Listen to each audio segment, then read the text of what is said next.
रात का समय था। एक बस रास्ते से गुजर रही थी। बस के पैसेंजर्स नींद में थे। ड्राइवर जैसे तैसे नींद रोकते हुए बस चला रहा था, लेकिन बस की स्पीड फास्ट थी। तभी बस ड्राइवर ने देखा कि एक कार दूर रास्ते के किनारे बाईं तरफ खड़ी है और बचे हुए रास्ते से बस तेजी से नहीं गुजर सकती थी। ड्राइवर को गुस्सा आया क्योंकि उसे बस की स्पीड कम करनी पड़ी और अगले स्टॉप पर पहुंचने के लिए बस को देरी होने लगी थी। बस उस कार के पास से गुजर रही थी। ड्राइवर को लग रहा था कि वो चिल्लाकर कार ड्राइवर को गाली दे, क्योंकि उसने कार किनारे से थोड़ी दूर रास्ते पर लगाई थी। लेकिन फिर भी जोर से हॉर्न मारकर मन ही मन गाली देते हुए ड्राइवर बस आगे ले आया। ड्राइवर तेजी से बस चलाने लगा। कुछ आधे घंटे बाद बस जंगल के रास्ते तक पहुंची। तभी ड्राइवर ने देखा कि एक आदमी रास्ते के बीचों बीच से भाग रहा है। उसकी पीठ पर एक बैग थी। ड्राइवर जोर जोर से हॉर्न मारने लगा ताकि वो आदमी रास्ते के बाजू हट जाए, लेकिन हॉर्न की आवाज सुन वो रुक गया और पलटकर बस को रोकने के लिए चिल्लाते हुए दोनों हाथ उठाकर हिलाने लगा। ड्राइवर को लगा कि वो आदमी मुसीबत में होगा, इसलिए उसने बस रोक दी। बस रुकते ही कंडक्टर ने बस का दरवाजा खोल दिया। वो आदमी हाँफते हुए बस में चढ़ गया और चिल्लाते हुए बोला, जल्दी बस भगाओ वरना वो आ जाएगी। बस रुकने के कारण और उस आदमी के चिल्लाने के कारण पैसेंजर्स नींद से जाग गए। ड्राइवर उस आदमी की तरफ मुड़कर देख रहा था। तभी वो आदमी फिर से चिल्लाया, अरे भगाओ वरना वो सब लोगों को मार डालेगी। ये सुन ड्राइवर के साथ साथ बस के सभी लोग घबरा गए और बस ड्राइवर ने वहां से बस भगाई। क्या हुआ भाई साहब, आप इतने डरे हुए क्यों हो और आप किसके बारे में बात कर रहे हैं? कौन आएगी? उस आदमी ने अपनी पीठ से बैग निकालकर नीचे उसके पैर के पास रखी और कंडक्टर के बगल में बैठ गया। वह पसीने से लथपथ हो गया था। उसका शर्ट फटा हुआ था और उसके शरीर पर कुछ जख्म भी थे जिसमें से खून बह रहा था। पैसेंजर्स उसे घूर रहे थे। कुछ लोग घबरा भी गए थे कि ये आदमी आखिर है कौन। अब कौन हो भाई और ऐसे क्यों भाग रहे हो और किससे भाग रहे हो? वैसे उस आदमी ने बताना शुरू कर दिया, मैं सत्या हूँ। मैं पीछे वाले कलहरी गांव के रेलवे स्टेशन पर चौकीदार का काम करता हूँ। मेरा कुछ 5-6 दिन पहले कलहरी रेलवे स्टेशन पर ड्यूटी लगा था। वैसे गांव छोटा होने के कारण स्टेशन भी छोटा था। वहाँ केवल एक ही प्लेटफॉर्म था।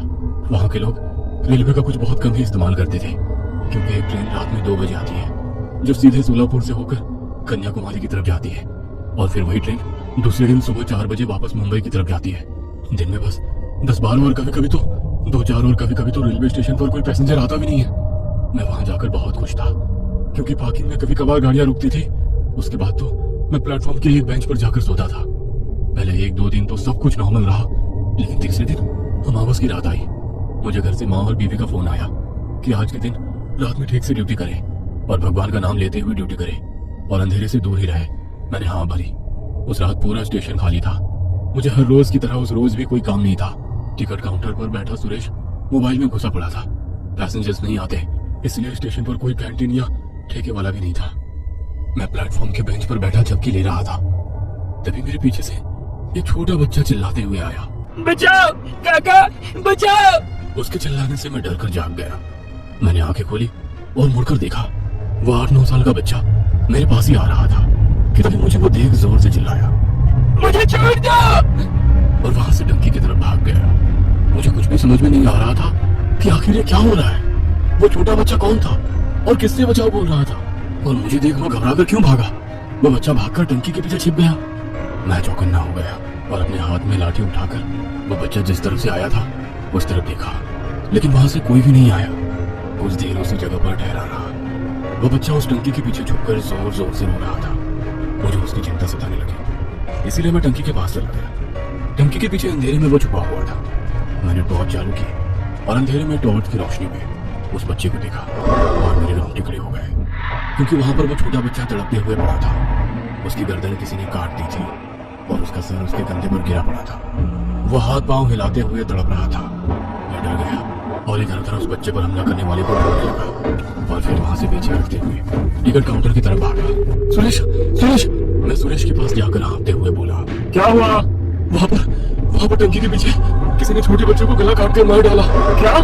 हाँ, माँ कसम, रुक बाहर आता हूँ, सुरेश ने कहा, और वो टिकट काउंटर वाले रूम से बाहर आ गया।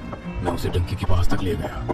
मेरी उसके पीछे जाकर उस बच्चे को देखने की हिम्मत नहीं हो रही थी, इसलिए मैंने सुरेश को अकेले वहां जाने के लिए कहा। सुरेश घबराते हुए टंकी के पीछे गया। कुछ ही वक्त में वो टंकी के पीछे से बाहर आया और बोला, कहाँ है बच्चा? वही तो है, टंकी के पीछे कौन से लपट पड़ा, उसकी गर्दन कट चुकी है और उसके कंधे पर पड़ी है। यहाँ कुछ भी नहीं है, आओ खुद आके देख लो। मैंने वहां जाकर देखा और मेरी आंखें फटी की फटी रह गई, क्योंकि वहां कोई भी बच्चा नहीं था, ना ही वहां कहीं खून की एक बूंद भी थी। वो देख मैं हक्का बक्का रह गया। अभी तो यही तड़प रहा था, अब कहाँ चला गया? तेरा कोई वहम होगा, जा किसी बेंच पर जाकर लेट जा। उसके दूसरे दिन रात में मैं रोज की तरह प्लेटफॉर्म पर टहल रहा था। आज प्लेटफॉर्म पर 2-3 पैसेंजर सामान के साथ दिखाई दे रहे थे। मैं प्लेटफॉर्म पर खड़ा था, तभी एक आदमी मेरे पास भागते हुए आया और बोला, भाई साहब, उस बेंच पर लेटा एक आदमी जोर जोर से रो रहा है। उसने चादर ओढ़ रखी है, ना जाने उसे क्या हो रहा है। यह सुन मुझे लगा कि शायद कोई गंभीर मामला है, इसलिए मैं भागते हुए उस आदमी के साथ बेंच के पास पहुंचा, जिस पर दूसरा आदमी चादर ओढ़े सोया था और वो रो रहा था। उसकी आवाज से वो कोई बूढ़ा आदमी लग रहा था। ओ चाचा, क्या हुआ, क्यों रो रहे हो? मैंने पूछा। मेरी आवाज सुन वो जोर से चीखा, मुझे छोड़ दो, मुझे छोड़ दो। क्या हुआ, आप रो क्यों रहे हो? मैंने पूछा, लेकिन वो केवल एक ही बात दोहरा रहा था, मुझे छोड़ दो, मुझे छोड़ दो। उसके ऐसे बर्ताव से मैं थोड़ा घबरा गया था। भाई साहब, आप चादर खींच के देखो, तभी पता चलेगा कि आखिर इसके साथ क्या हो रहा है। मेरे पास खड़े उस आदमी ने मुझसे कहा, और फिर मैंने बेंच पर लेटे शख्स की ओढ़ी हुई चादर खींची और मेरी आंखें फटी की फटी रह गई। मेरे रोंगटे खड़े हो गए, क्योंकि बेंच पर एक बूढ़े आदमी का सरकटा शरीर था और बेंच पर खून फैला हुआ था। वो सरकटा शरीर कटे हुए गले से चिल्लाया, उसमें से कुछ खून की पिचकारियां उड़ी और फिर वो बेंच से उठकर उल्टे पैर दूर अंधेरे में भाग गया। यह देख मैंने अपनी पेंट में ही पेशाब कर दी। डर के मारे मेरे पसीने छूट गए।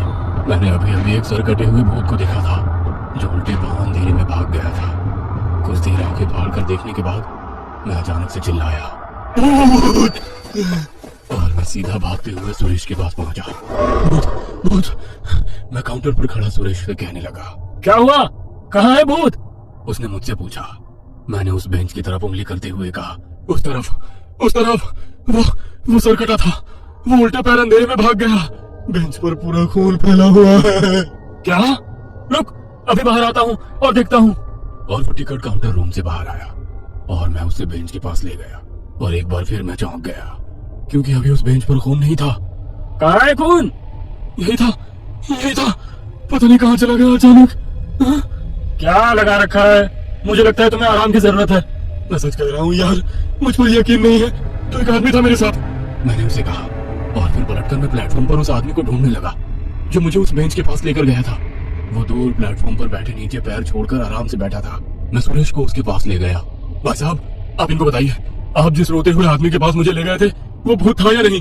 मैंने आपके कहने पर ही ओढ़ी हुई चादर खींची थी ना, और फिर वो सरकटा भूत अंधेरे में भाग गया था ना? मैंने उस आदमी से कहा।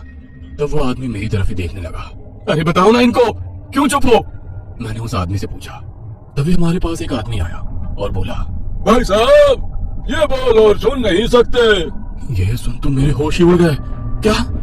ये आप क्या कह रहे हैं? ये भाई साहब अभी कुछ देर पहले मेरे पास आए थे और इन्होंने खुद अपने मुंह से मुझे उस रोते हुए शख्स के बारे में बताया था। मैं उस आदमी पर चिल्लाते हुए बोला, अरे क्या पागल आदमी है, मैं इसका भाई हूँ। मैंने तो इसे कभी बोलते हुए नहीं सुना। और रही बात ये आप तक आने का, तो ये 1 घंटे से यहीं बैठा हुआ है मेरी आंखों के सामने। वो दूसरा आदमी मुझ पर चिल्लाते हुए बोला। तभी सुरेश ने मेरे कंधे पर हाथ रखा और बोला, यहाँ से चल। और फिर वो मुझे टिकट काउंटर रूम में ले गया। उसने मुझे कुर्सी पर बैठाया और पानी पिलाया। देख भाई, मुझे पता नहीं तुम्हारे साथ क्या हो रहा है, लेकिन लगता है तुम्हारी नींद पूरी नहीं हुई है। तुम अपने कमरे में जाकर सो जाओ। मैं खुद हैरान हो गया था कि वो आदमी एकदम से मुड़कर क्यों गया। वो खुद मेरे पास आया था और मुझे उस रोते हुए आदमी के पास ले गया था। उसने ही मुझे चादर खींचने के लिए कहा था और फिर मुझे सरकटा भूत दिखा था। और फिर अचानक से वो बहरा और गूंगा कैसे हो गया? मुझे कुछ भी समझ में नहीं आ रहा था कि ये मेरे साथ क्या हो रहा है। मैं वहां से उठकर मेरे रूम में सोने चला गया। दूसरे दिन सुबह मैंने यह हादसा मेरी माँ को बताया, तो मेरी माँ ने कहा कि शायद वो रेलवे स्टेशन भूतिया हो और वहां कुछ आत्माएं भटकती हो। वो मेरी चिंता करने लगी और जॉब छोड़ने के लिए कहने लगी, लेकिन बड़ी मुश्किल से मुझे वो जॉब मिली थी। मैं उसे छोड़ नहीं सकता था।